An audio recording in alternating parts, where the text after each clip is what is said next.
गर्भावस्थेत mobile वापराचे धोके 5 गोष्टी. आई होणाऱ्या प्रत्येक महिलेने हे ऐकायला हवं. तुमचा मोबाईल तुमच्या बाळावर परिणाम करत असेल तर? नमस्कार, मी डॉक्टर विक्रांत जयस्वाल. गेल्या 18 वर्षापासून प्रसूती व स्त्रीरोग तज्ञाचा अनुभव आहे.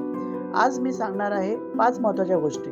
गर्भावस्थेत मोबाईल वापराचे परिणाम आणि सुरक्षित सवयी.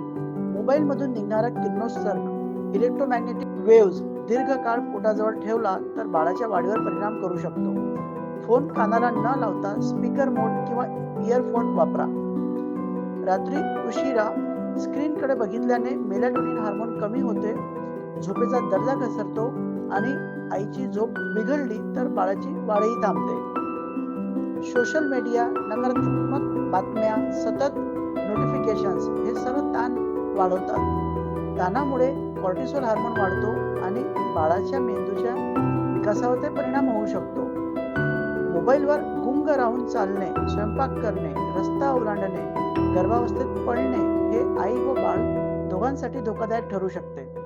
सुरक्षित सवयी अंगीकारा. फोन पोटाजवळ ठेवू नका. रात्री झोपताना दूर ठेवा. दर 30 मिनिटांनी ब्रेक घ्या आणि शक्यतो स्पीकर मोड वापरा. आई आनंदी, बाळ निरोगी हा व्हिडिओ फक्त गर्भवती महिलेला नक्की पाठवा आणि अशाच महत्त्वाच्या माहितीसाठी आमच्या चॅनलला सबस्क्राईब करा.